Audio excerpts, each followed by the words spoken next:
Good evening. Welcome to the Planning Development Advisory Committee, a virtual meeting by electronic participation on December 13th, 2022. We'll call the meeting to order. We'll start with roll call. Paul Sedra. Present. Dan Kennedy. Present. Dennis O'Connor. Present. Deep Bassi. Present. And I, Councilor John Sapoulos, am present as well. So welcome. There's two meetings tonight, one being the committee adjustment and the second being advisory committee. There will be no minor variance applications for consideration by the committee. Adjustment will be strictly dealing with some housekeeping items. There'll be two consents for the advisory committee to comment on in the second meeting. Please note that this meeting is video audio recorded, and all electronic meetings are uploaded to municipality's YouTube page. By registering to participate in the meeting by electronic means or consenting to have your likeness and comments recorded and posted in YouTube. Okay, so as well as the members of the panel here, we have our clerk, Courtney Hoyt-Fox, in the background. We have our secretary treasurer, Lynn Banks, and our county planner, Joanna Salzberg. So we'll move into next item 4, disclosure of conflict of interest. So Lynn, did we receive any disclosures of conflict of interest? No, Mr. Chair, we did not. Okay, does anyone have any disclosure of conflict of interest? No. Okay. No. Thank you. So next item of business is 5, approval of minutes of November the 8th, 2022. I have a mover and a seconder. I'll move it. Moved by Deep, second by Dennis. All in favor. Paul? In favor. Dan? In favor. Dennis? In favor. Deep? In favor. And I am as well. Okay, there's no other matters. As I mentioned, there's no application by variance, so we'll move to adjourn the committee of adjustment at 7:02. So may I have a mover and a seconder? I can move it. Moved by Dan, second by Dennis. All in favor. Paul? In favor. Dan? In favor. Dennis? In favor. Deep? In favor. And I'm in favor as well. Okay, let's go on to the Planning Development Advisory Committee meeting. I'd like to call the meeting to order. As I mentioned before, there's two severance applications rather. And I'll start with the roll call again. So we'll start with you, Paul Sedra, Present. Dan Kennedy, Present. Dennis O'Connor, Present. Deep Bassi, Present. and I, Councilor John Sapoulos, I'm present as well. And again, I'll just reiterate that the meeting is video audio recorded and all electronic meetings are uploaded to the municipality's YouTube page. By registering to participate in a meeting, electronic means or consenting to have your likeness and comments recorded and posted on YouTube. Okay, so let's move on to disclosures of conflict of interest. Lynn, did we have any disclosure of conflict of interest? No, Mr. Chair, we did not. Does anybody on the committee have any disclosures of conflict of interest? No. No. Great, No. thank you. So move to item number 5, approval of minutes of November 8th, 2022. May I have a mover and a seconder? I'll move. Moved by Paul. I'll second it. Deep, all in favor? Start with you, Paul. In favor. Dan, In favor. Dennis, In favor. Deep, In favor. and I'm in favor as well. So we'll move straight into the land division. We'll start with 8A. So I'd like to remind the audience that the committee's mandate is only to provide comments to the county's land division committee when it considers the matter for approval. And I'd like Courtney. I'll read it out first, and then we'll have Courtney bring the deputant to the meeting.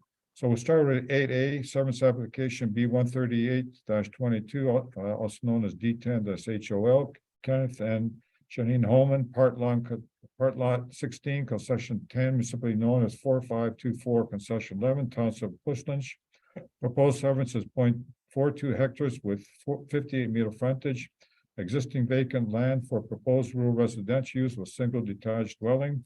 Retained parcel is 1.9 hectares with 20-meter frontage, existing 2 sheds for a proposed single detached dwelling.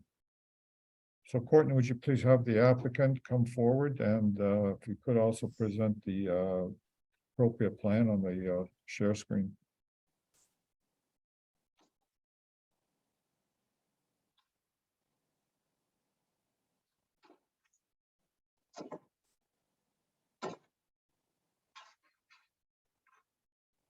Mr. Chair, I see the agent in the audience, Ms. Shoemaker. I'm just looking to move her over. I believe it's not Ms. Shoemaker, I Oh, believe. sorry. That's right. Sorry, Mr. Chair, you're right. I had them in the wrong order. Haley has her hand up, so I'll move her over now.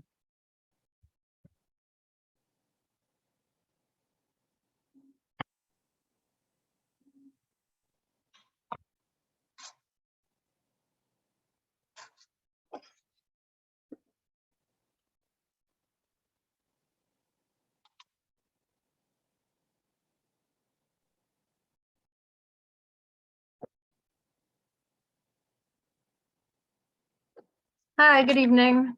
Can everyone hear me? Yes, we can. So would you Oh. please state your name and address and present your application? Yep, my name is Haley Keese from Van Harten Surveying. And this proposal is for a rural residential severance along Concession Road 11. Both the severed and retained parcels are currently vacant, other than a couple little sheds on the retained parcel. The frontage for the severed parcel is a little wider along the front than the rear. And that's because the parcel was evaluated and the only spot for a safe entrance was towards that eastern limit. So the existing entrance that we also show on the sketch is to be removed. And with the safe entrance over to the side a little, the retained parcel is a little narrower. So there's a reduced frontage for that, and a minor variance will be required. So we have 20 meters instead of 25 meters. And the retained parcel was evaluated as well, and a safe entrance is possible. We show some large old maple trees and spruce trees to remain. So the entrance will kind of follow the large spruce trees down into the main area. And a dwelling is proposed there. The remaining zoning requirements are met for each parcel, and the relevant criteria is met for a severance within the secondary ag designation. And we just received GRCA comments before this meeting, and they were supportive and they didn't have any concerns. So if you have any questions, I'd be happy to answer. Okay, so let's just ask Lynn. Lynn, were the any agency comments received? Yes, Mr. Chair, we do have comments from township staff, also from Source Water, and I can read out the GRCA comments also that was received today. Sure, please do. Okay, for township staff, the building department and public works department have no concerns with the application. The fire department advised that the department has no concerns regarding this application with the following exception: to please remind the applicant to keep any new plantings beside the access road a sufficient distance away to ensure emergency access is maintained when the plantings mature.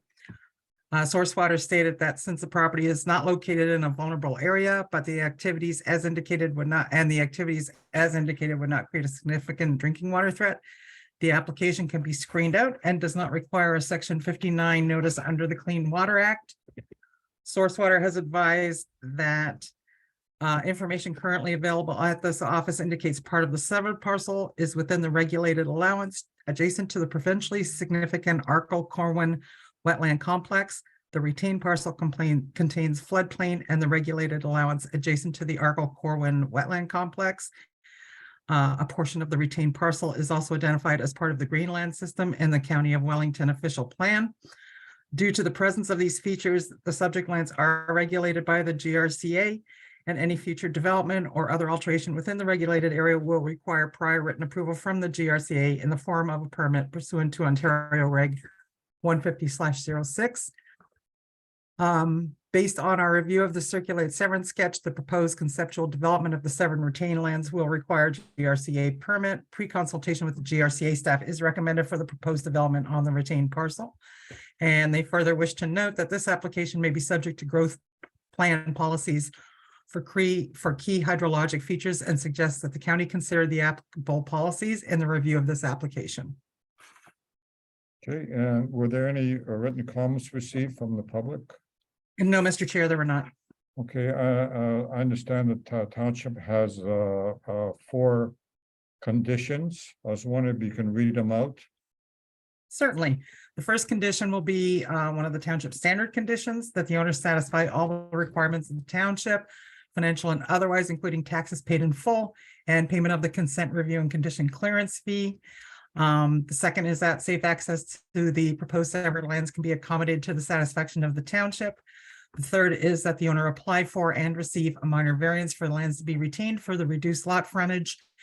And fourth, that the owner enter into an agreement with the township to permit the 2 accessory structures to remain on the property until the new residence is completed and the owner has occupancy. A term of the agreement is that the owner will be required to provide a security to the township, which will be refunded to the owner once the accessory structures, if they comply with the total lot coverage, or are demolished. Okay, so let's go around the table, and if you have any question of staff, they're here. And if you have any other suggestions that you think we should include in conditions, we can discuss that as well. So we'll start with you, Paul. I know the severance in itself, and the conditions made sense. The only piece that came to my mind was around the accessory structures. I guess we just maybe to try to avoid a situation where if there's no time limit for us to, propose a dwelling on there, they could technically remain on the site for, an infinite amount of time, which I'm not sure if we want to do that. So that was one piece that just caught my attention. Maybe I can let my colleagues kind of chime in on that a little bit. Well, let's ask staff a bit. Lynn, when you do the agreement, is there a sunset clause in there? Yes, Mr. Chair, there is. They have a time limit for when they can apply for their permits. If they don't apply within that certain time frame, then the township uses the security to go in and remove the buildings, the accessory structures off of the property, basically because our zoning bylaw doesn't allow accessory structures on a property without a main dwelling. Okay, thanks for that. I appreciate that. Thank you. Okay, anything I'm else? okay. Are you okay? Good. Okay, Dan, No, I'm fine with that. Dennis? Yeah, just the one barn where it says there's no livestock, it's still capable of holding livestock. So I think we need to do the MDS on that one. Recommend that it's done for the capacity that that barn can hold. Okay, so which barn are you talking specifically on the sketch? I think it's just off the sketch, Bottom right, isn't it? bottom Bottom right right? corner. Yeah, Okay, that's a fairly far distance, isn't it? yeah, but it depends on the size of the barn, right? So yeah, Yeah. no, it should just be, it just wrote off, there was no livestock in it. Oh, I see, okay, all right, so. It's capable of 450 holding grams. livestock, Yeah. so okay, we need to take that and do a proper MDS on it. That's all I'm saying. Okay, fair enough, so that could be one comment that we can add, that a proper MDS be provided on the barn in question located The southeast. southeast of the severed lot. Okay, and anything else, Dennis? I agree with Paul's other comments, so that's good. Okay, Paul, Deep. Thank you, Mr. Chair. Haley, you mentioned the safe entrance is possible for both parcels, correct? Yes, sorry. Yes, Jeff evaluated them and both Okay. severed and retained. It's possible. And I noticed that I guess the lot that we're severing to be severed is that the line's actually not straight. Is it possible to get that straightened up, or is it? So because we the did that. entrance- We did that because of the safe entrance. When Jeff evaluated it, the only spot that we show on the sketch where the proposed entrance is, that was the only location that I guess where it was possible. to have a safe entrance. So that's why it is a little wider at the front. Okay, great, thank you. And Okay. can I just make one other comment? I'm sure it's fine that it's a condition, but we did evaluate the MDS for that barn that Dennis was asking about. And we've provided the MDS forms, I believe, to the county with the package. Okay, so we'll, Yeah. we'll put it in as one of our suggestions and. Yep, no problem. That's fine. Okay, you. so, the only other, comment I have is, should we have a, tree preservation plan? I was wondering if the county would comment on that. Yep, thank you, Mr. Chair. In terms of one of the county's responsibilities when reviewing consent applications is looking for conformity with the official plan. And one of the requirements of the official plan is looking to ensure that there's not like an extreme amount of trees removed and preserving trees when we review severances. So generally, if it's within the county level or not reflected within the zoning bylaw itself, the county may still apply a condition for a tree preservation plan and compensation plan to the satisfaction of the County of Wellington. So that's generally the approach for severances where it is on a lot that's heavily treed. Okay, and what's the distinction between the township and you? Because I know with some other severances, the township has asked for a tree preservation plan. Yep, so through you, Mr. Chair, it's a great question. And the difference is when the township has a property that's within a zone, you may have seen the EP overlay zone, which is for Yes. environmental protection. And typically that zoning reflects an official plan designation. So typically in a treed area, you may see a significant woodland within the official plan designations and that zoning overlay reflected at the zoning level within the zoning bylaw. In this particular case, the portion of the property that's proposed to be severed doesn't have that official plan designation in terms of a significant woodland, and it doesn't have the zoning bylaw level as well for that overlay over top of it or the natural environment zone as well. So typically in situations, and Lynn can probably speak to this as well, where those conditions are applicable to the satisfaction of the county and the township, it's a situation where you have the official plan designation and the zoning bylaw protecting a particular property. In this case, because the property is not designated as a significant woodland, the county still has an obligation to ensure that trees are protected as part of the general items that we review consents for. So it may still be a condition to the county's satisfaction to satisfy the policies of the official plan. But that's what makes this property a little bit more unique in comparison to other applications that may have been before this committee in the past. Okay, fair enough. Thank you for the clarification, Joanna. Okay, so Lynn, can you read the one suggestion that our staff, that our members are asking to be added? Certainly, that the owner obtains zoning conformity for the reduced MDS setbacks to the satisfaction of the township for the barn located on the southeast portion of the lot. Okay, so we have the 4 plus this one we added. Any other comments anybody would like to make? Are we good? Start with you, Paul. We're good, thank you. Okay, Dan. Yeah, I'm fine. Okay, Dennis, Good. Deep. I'm good. Okay, so I'll have a mover and a seconder to submit the comments as presented. I'll So move it. Moved by Paul, second by I'll second it. Deep. Okay, all in favor, Paul, In favor? Dan, In favor.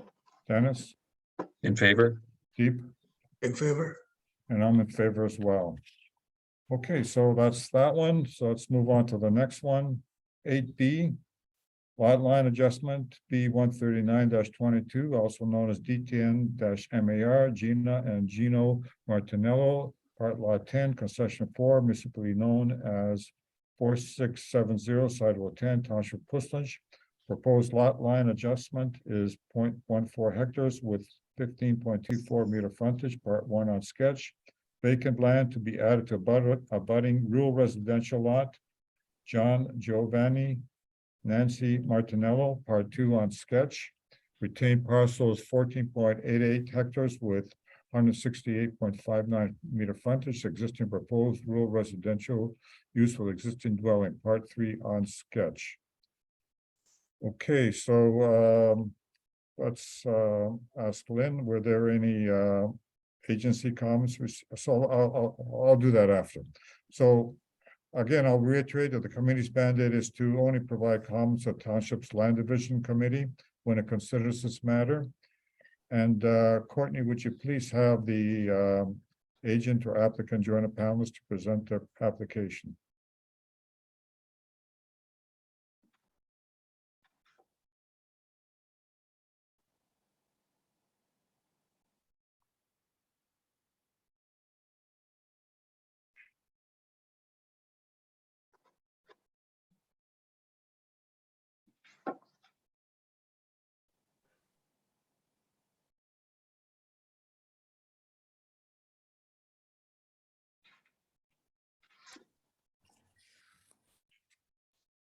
Good evening, Mr. Chairman, members of the committee. My name is Nancy Shoemaker. I'm representing the owners on this application. I think Go ahead, Nancy. Thank you. committee members will recall we had this application for consent before the committee in 2020. Since then, the owner has we finalized the consent and the owner has applied for a building permit and is in the process of completing the building of the house and garage and septic system on the property. When they were working with their engineering consultant regarding a heat pump as an in-ground heat pump system, the consultant suggested that they needed additional looping to sufficiently heat the house. And the heat pump system is on the north side of the house. So they've come back and asked for a slight addition to the property to allow the additional looping for this, the heat pump, ground source heat pump system. That it's not a regular shaped addition because when we consulted with the county staff about making this lot addition, they suggested they wanted the entire property kept to less than 2 acres in size. So it narrows as it moves back so that we meet that maximum 2 acre size that the county has requested. And the looping system is up towards the road, and that's why it's a bit wider up at that area. I'd be pleased to answer any questions. Okay, so let's turn it over to Lynn. So Lynn, were there any agency comments received? Yes, Mr. Chair, there are township staff comments and agency comments. Sure, would you please read them? Certainly. So the township's Public Works and Fire Department had no concerns with the application.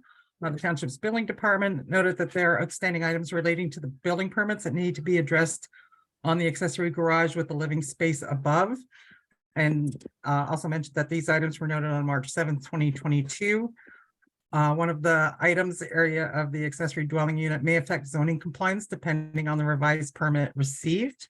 Sourcewater has said that since this property is located in a vulnerable area, wellhead protection area, issues contributing area, intake protection, so on, et cetera, but the activities as indicated would not create a significant drinking water threat. The application can be screened out and it does not require Section 59 notice under the Clean Water Act. And the GRCA has their comments that we received today state that information currently available at this office indicates that part of the severed parcel is within the regulated allowance adjacent to the provincially significant Arkell-Corwin wetland complex.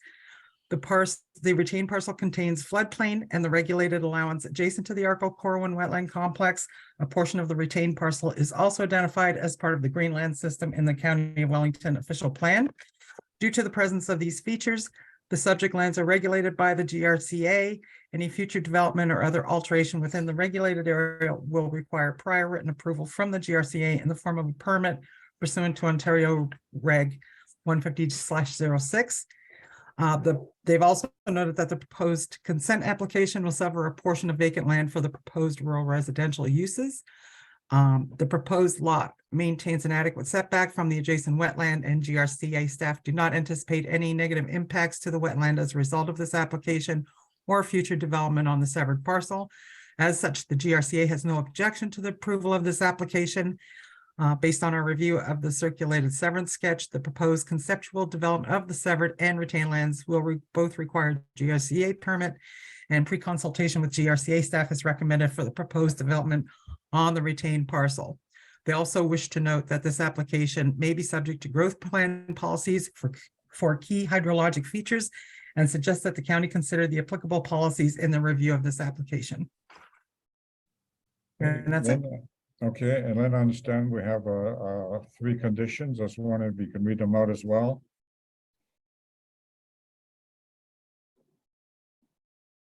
Lynn, you're muted.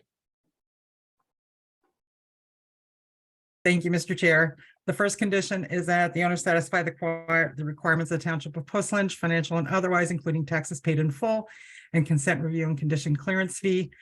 The second is that the owner obtain and provide a record of site condition in accordance with Ontario Regulation 153/04 to the satisfaction of the Township of Puslinch in relation to the severed parcel that shows no contamination being present on the severed parcel.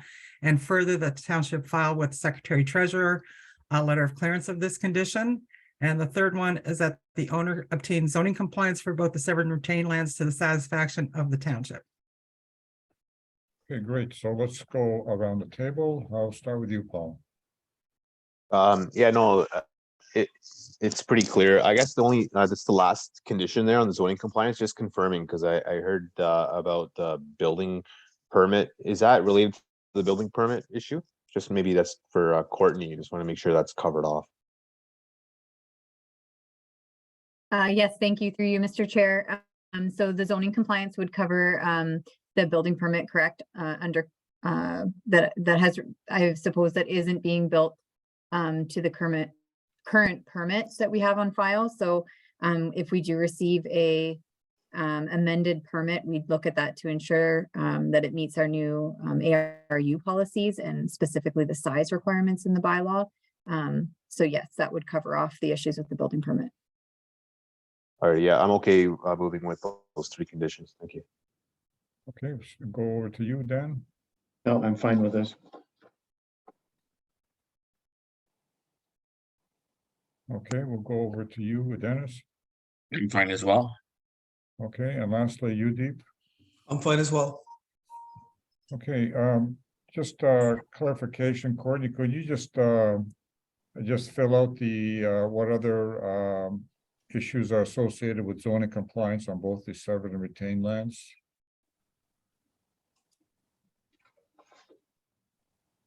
So I suppose there's the 2 conditions that we have here. One is related to zoning compliance and the other is related to other regulatory bylaws within the township, specifically our site alteration bylaw. So the zoning bylaw, just looking at the building permit to ensure the ARU meets the provisions of the zoning bylaw in terms of size and other requirements. And then, Mr. Chair, the second condition related to the record of site condition relates to fill that was brought into the property without appropriate approvals in place. So that looks at an environmental conditions of the property, including soil testing and other things that are would normally be done under a proper permit and approval for that fill. So it just the potential to sever off lands that may have fill that is contaminated exasperates kind of the issues with the township.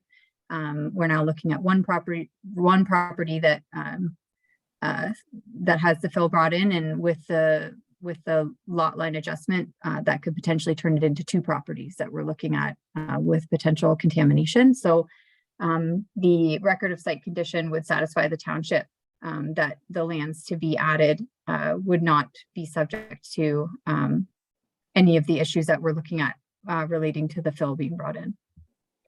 Okay, that's great. Thank you, Courtney.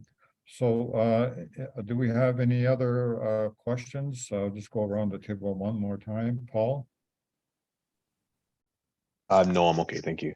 Dan? No, I'm good. Dennis? No, I'm good. Deep? I'm good.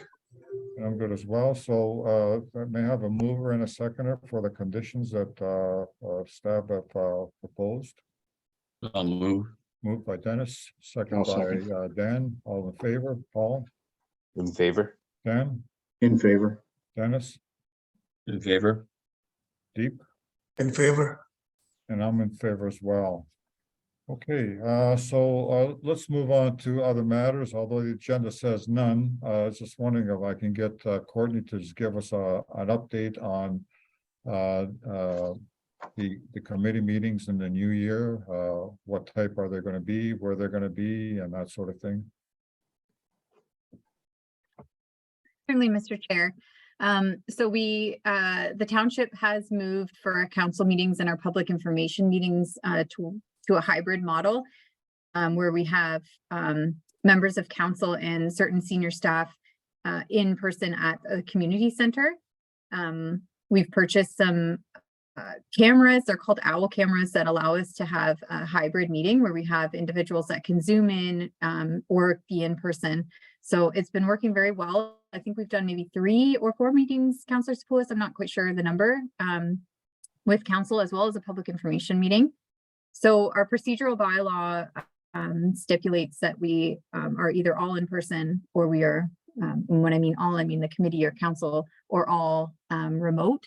So the idea is to move our committee to in person in the new year out of the community center, just to give a little bit more space in chambers, and to have our members of committee there in person, and then you know, our planner or members of the public having the option to either be in person or attend virtually. Okay, so this will be the first meeting in the new year, Courtney? That's our hope. Lynn, I think we had planned, I think that's remind me, is it the 10th of January that PDAC meets? Yep, it's January 10th. Okay, so so again, we have to be there in person for all of us to have the meeting. If you're not there in person, you can't participate, basically what we're saying. Okay, yeah, and I don't know if anybody caught it, but we're, instead of saying pecuniary interest, we're saying conflict of interest. I was wondering, Courtney, can you just clarify that for the members? Certainly, and Mr. Chair, staff had thought of providing a training session for our committees in the new year because we do have a new procedural bylaw that council adopted, and this is one of the changes. Our previous agendas had just stated pecuniary interest, which is from the Municipal Conflict of Interest Act, which just talks about conflicts that arise from like a financial gain or loss. So the difference that we're seeing in the way it's worded now and the way it's worded in our procedural bylaw is that it's conflicts of interest related to pecuniary interest, but also conflicts related to the township's code of conduct. So it's not necessarily a conflict that relates to monetary gain or loss, but it could be a conflict related to, you know, where you live, a neighbor, a friend, what have you. So that's laid out in our code of conduct. So we can certainly provide committee training on that in the new year at one of our meetings that's appropriate, just to make sure we're really working through those changes and make sure there's good understanding. That sounds good. And the applications for this committee, I believe are end at mid-January, is that correct? And then when would be likely that the new committee members would be meeting as a committee? So our deadline, I believe, is to have applications submitted is January 13th, I believe, at noon. And that's to be reviewed by council in an in-camera session on January 18th. So then once those appointments are made, we would be looking likely in February to be meeting as a new committee. Okay, fair enough. So, okay, so we have one last meeting together and then hopefully we can continue, but we'll see what happens. Yes. Okay, does anybody have any questions of Courtney on this? So let's just go around the table. So Paul, any questions? No, that's great. Thanks. Dan? Just one quick question, I guess, would be let's say you're traveling, you can't attend only in person? Maybe like you couldn't dial in for a meeting? That's correct. Okay. It's, yes. That's it for me. Okay, so Dennis Okay. and you? No, I'm good. Okay, and I'm good as well. So let's, next meeting is Tuesday, January the 10th. And I will move to adjourn the meeting at 7:35. Mover and a seconder, moved by Paul, second I'll by second it. Deep, all in favor. Start with you, Paul, In favor? Ben, In favor? Dennis, Favor. Deep, Favor. and I'm in favor as well. And if we don't see each other, have a Merry Christmas and a Happy New Year, guys. Merry Christmas, everybody. Merry Merry Christmas, everybody. guys. Merry Take care. Christmas. Take Have a care. good holiday. Take care. Bye-bye.